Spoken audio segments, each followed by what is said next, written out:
What's up, everybody, and welcome to another RCQ vlog, this time for November 3rd. If you caught my last vlog, you know I got my second invite already. I'm super stoked for that. If you haven't caught that vlog, go check that out. That one is actually going to include day of footage and recording, so you get to see a grown-ass man be happy and giddy. Today's is going to be a little different. With the whirlwind that was the day, I had to drive 45 minutes to this tournament. I was 10 minutes late, so like didn't have a chance to do the parking lot check-in before the event started. Didn't have a chance in between matches to really like do a vlog either. And then right afterwards, I connected with some folks and we decided to get dinner together. So I didn't have a chance to do like a post-tournament vlog either. So we're doing the whole vlog this way for this one. So we're talking about the tournament that happened on Sunday, November 3rd. We're 2 days out from that, 48 hours out from that. So I've had some time to reflect on it. So going into the tournament, as I had mentioned, I was already a little flustered, running late. I called the store ahead of time and like, hey, I was probably 20 minutes out still. And I was like, hey, I'm going to be late, just to let you know. You do have another attendee, because sometimes these don't like to fire if they don't have enough folks or things like that. So I was letting him know at the very least I was coming. However, this particular store does like to wait a half hour after the designated start time to actually start the tournament. So it ended up working in my favor. I also had a buddy that I knew that was going to be at that tournament. So I texted him and was like, hey, can you let them know I'll be there? And they let him know as well. So we had a combination of people letting him know, me calling ahead. So I ended up being okay, but was a little flustered. And then first round, I get a bye. And so with the bye, I actually took that opportunity to walk around and kind of see what everybody was playing. And it was a really interesting mix. It was pretty much like what you would see the split be at any big tournament. There was 13 folks total, so I might have some of these numbers slightly wrong, but I think there was 5 Boros Energy, including myself, 4 Dimir of some sort. It was either Frog Tide or Frog Eye variants. So that's 9. There was a Ruby Storm deck. So that's 10. There was a Domain Aggro deck. So that's 11. There was an Artifacts Affinity deck. So that's 12. And then there was some other deck. I don't know what the 13th deck was, but there was 13 players. So I walked around. I was like watching the matches be played, trying to figure out what everybody was playing, try to form a game plan in my mind as to what I was going to do. My first match that I played was ended up being against a Domain Aggro deck. I went 2-0 against that deck. Blood Moon did a little bit of work. It turned off some stuff, but mostly it was just... actually, I don't even think I had a chance to play Mud Moon. It was just a nice aggressive play. So I got right into it, built a wide board state, and then just started swinging and doing well there. And before I go any further, though, just came to me that I should probably review the deck that I played with. So let's go ahead and take a look at the deck I played with, that I beat that Domain Aggro deck with. And so this is a pretty standard Boros package with your 4 Johnnies, 4 Amped Raptor, 4 Guide of Souls, 4 Ocelot Prides. We're running 3 Flages. We got a little bit of spice with the Skyclave Apparition. We're running 3 Galvanic Discharge, 3 Lightning Bolts, 3 One Rings, and then we're running 2 Blood Moons, 1 Chain to Rock, 2 Fable of the Mirror Breakers, 1 Goblin Bombardment, 2 Static Prisons. And so the little bit of spice that you see there is in that Fable of the Mirror Breaker. We do run a Chain to Rock as one of the removals. I'm actually thinking about maybe changing that up and trying something a little different. And then the Skyclave Apparitions are really powerful as well. So we do really like those in the deck. That did actually do some work in the Domain deck. I was able to snag something and turn it into an illusion. Actually, did I? I don't know. I can't remember. But it was a nice match. Went nice and wide in attack there. Over in the lands, if you caught the last video, the land base is the same. We trimmed an Arena of Glory to add another plane so that we more consistently had the 2 planes for the Blood Moons. And then we also keep an Aganjo in there for a little extra spice to destroy things that are attacking, um, and see how it actually proves to be quite useful. If I'm being honest, I've gotten quite a few removals because of that Aganjo. With the 3 1 rings instead of 4, we do put the 4th in the sideboard. So if I feel like it's going to be a little bit more grindy match, if it's against the mirror match, if it's against another 1 ring deck, you're putting the 1 ring in there to make sure that you have all 4 copies. But the other things we have in the sideboard, another Blood Moon really kind of helps steal some games against Dimir. Can steal games against Eldrazi, against the domain aggro decks. So the Blood Moon's really good to put in there. The 3 Damping Spheres are really good for, again, Eldrazi decks. It's also really good against the Storm decks that are out there as well. Purifier Foes for the mirror match and for any matchup that has the 1 ring. Meltdown, really for artifact decks, is really where I kind of keep that. Obsidian Charmaw, that's going to be for the basically simply hate for Eldrazi, since there is a good contingency of Eldrazi. Stone of Eric was just something fun I wanted to throw in there. So it's a little bit more graveyard hate. So I do have 4 graveyard hate essentially in my sideboard. This is a legendary artifact for 1, and if a creature an opponent controls would die, exile it instead. So this is really good just for exiling creatures as they come out.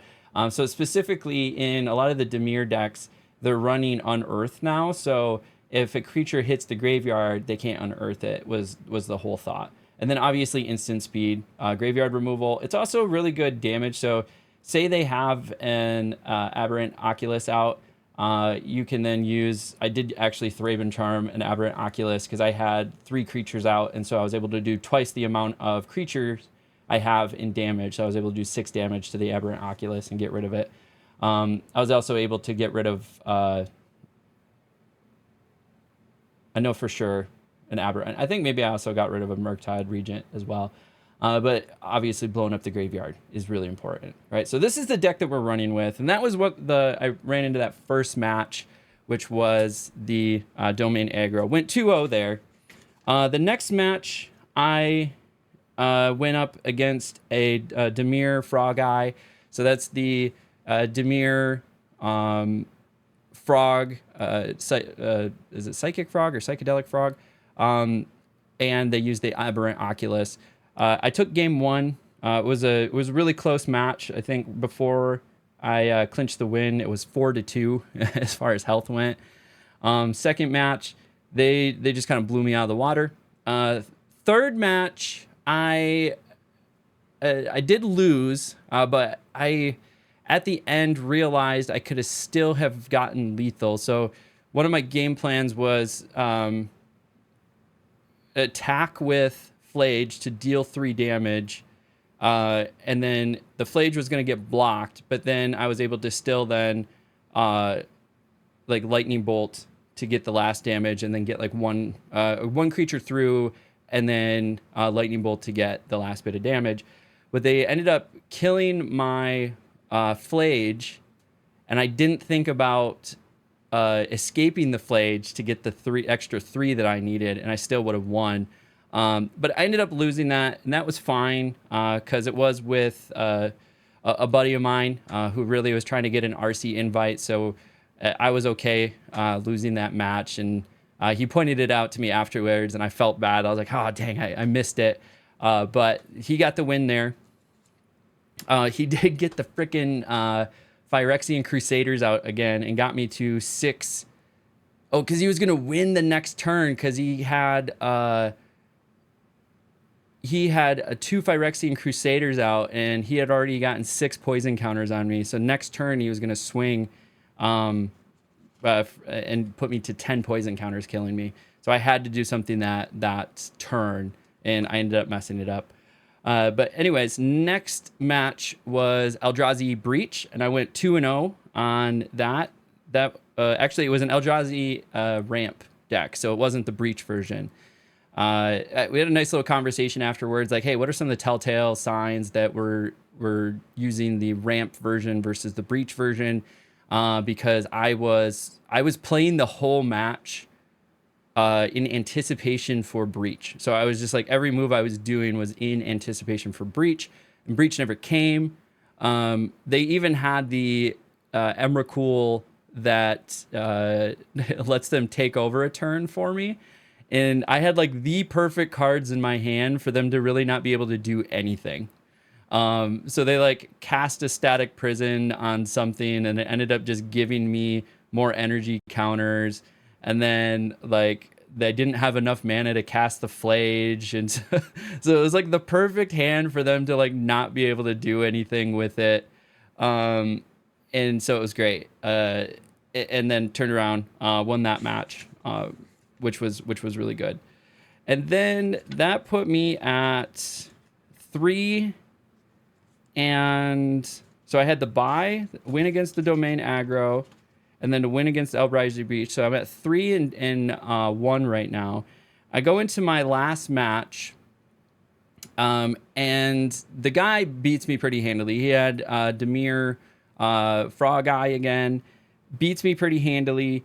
And then I asked, though, because he was in the first place position. He was the only one 4-0 on the day. And I was like, hey, would you mind a draw so that I can guarantee a spot? So I was still the top rated person because of who I beat.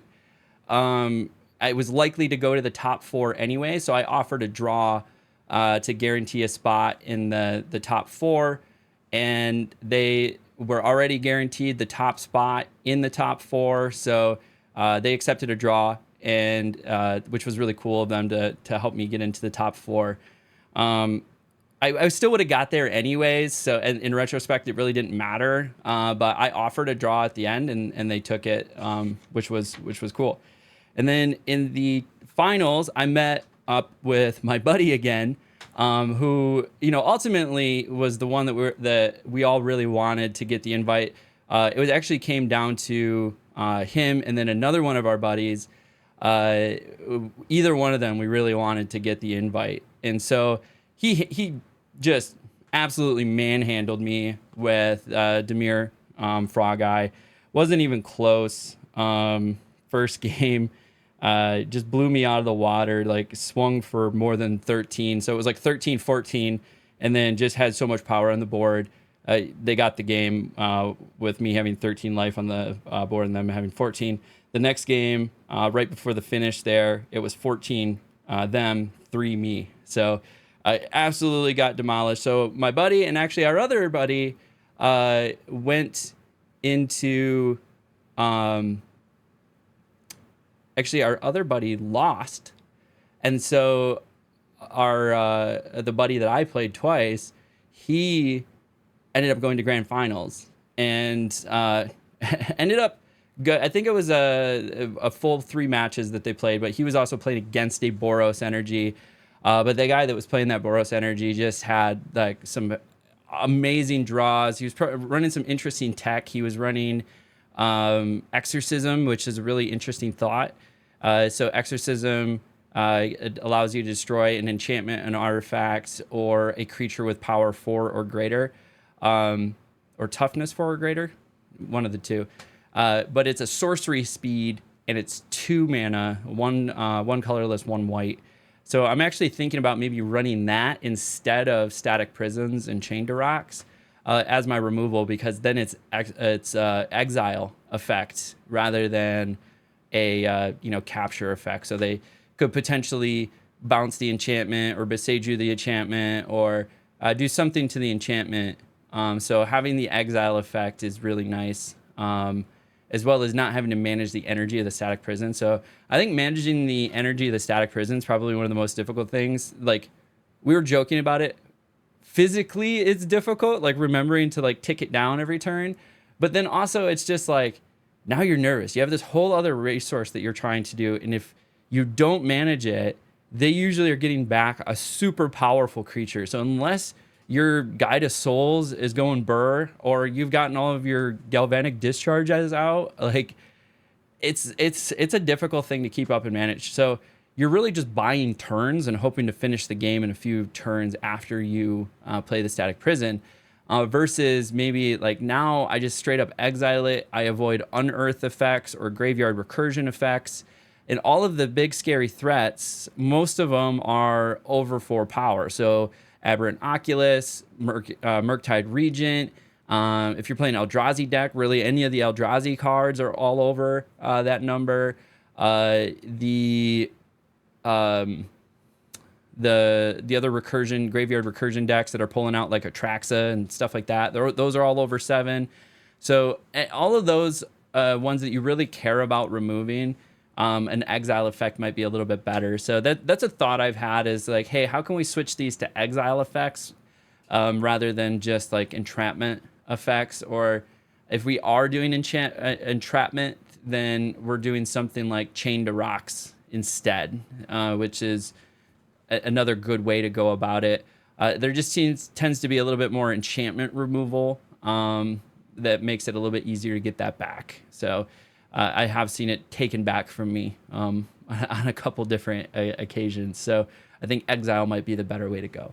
So all in all, it was good. Made the top 4. Felt good about my play, sort of. The one game where my buddy won the first time, I could have won, but I messed up. I didn't see the line and really kind of missed it. And then my final Swiss match, the guy I played was just super solid, knew all of his lines, really tracking everything that went on. Like, I just learned a lot from his presence. Like, he was really just like tuned in, knew everything that was going on, my triggers, their triggers, like everything, like they had the right sequencing, had the right answers at all the time. Like, I just felt completely oppressed the entire time. And I was just like mind blown. I was like, dude, this guy just plays so solidly. And it showed. He was 4-0 going into that 5th match with me, and he beat me too, but I offered a draw and he accepted. So like, it was crazy. It was crazy. I was like, man, I want to play like that. I want to play that confidently with that much understanding, without that much confusion. So like, it just, every time you play a player like that, you just really realize like how much more growth you have ahead of you, how much better you can be at the game. And that is something I'm excited for. That's those long tail goals, right? Like, hey, maybe I've achieved like 80%, but that last 20% is actually where 80% of the work goes. So it's a really kind of funny equation I've really noticed in life. It's like 20% of the work will get you 80% of the way there, but that last 20% is where 80% of your work is going to go, and that's where I'm at, I think, or I'm approaching that, where like I'm in that, like, if I really, really want to get good, if I really want to push into like consistently attending RCs and consistently performing at the local level. Like, I know guys that have a half dozen or more invites. Like, that's crazy. Like, how can you like just consistently getting invites? Like, that's where I want to be. I want to be in that position where I'm that solid in my play and that confident in my game knowledge, and like, it's exciting for me. Like, I one of my earlier vlogs, you probably saw what it was, I don't know, a handful of tournaments in, and I was like, there's just something that's really cool about somebody who is passionate about something and like strives for it. It was right after the Olympics. I had gone to an RCQ, and it's just like, look at these people, like they've dedicated their life to it. They know the ins and the outs and the nuances of every little thing about their sport. And there's just something that's like romantic about being that good at something. And this is in part where I got this idea, this thought to do this whole journey. It was like, I'm still a very, very competitive person. I'm getting older though, and my body can't do like the combat sports that I used to do. Like, I can go play like pickleball. I love playing pickleball. Like, that's fun. But even then, like when I was playing all the time, I started feeling tweaks in my back. Like, I'm getting old, right? Like, the only thing that feels good right now is like lifting weights from a physical perspective. But I'm like, I need a competitive outlet. And this is something you can dedicate yourself to. And this is something that you can get better at and pursue these long tail goals. And you got to do it responsibly, right? Like, I have a day job, I have a family, like I have all of these things. And so I have to do it responsibly and balance my time. That's why you catch my streams early in the morning before my workday starts. I'm lucky enough that I live in the Eastern time zone, but work Pacific time. So I can stream in the morning and then work in the work late morning, and then into later evening. And then I can, at night when everybody goes to bed, I have another couple hours to myself and I can make videos like I'm making this one right now after my family's already gone to bed. So this is my journey. This is my vlog for November 3rd. I hope you enjoyed a retelling of my adventure, my excitement to having 2 regional championship invites. And this will be the last Modern vlog for the season. Modern is done. We are into Standard. So now we're going to start doing Standard vlogs. A lot of my streams are going to be Standard because November is a really weird month for draft because halfway through the month, Foundations is coming out. So I didn't want to start another Bronze to Mythic draft run with Duskmourn now that Foundations is coming out. So there's that, but I still need to get better at drafting. Drafting is definitely my weakest skill set, and still focus on Constructed. Try to get those invites maybe early so that I can switch back to Modern and start focusing on Modern for the RCs. But we'll see. We'll see what's going on. We're just taking this one day at a time, putting one foot in front of the other. So I really appreciate you. If you've made it this far into the video, thank you very much. Hit the like button, hit the subscribe button, leave a comment below.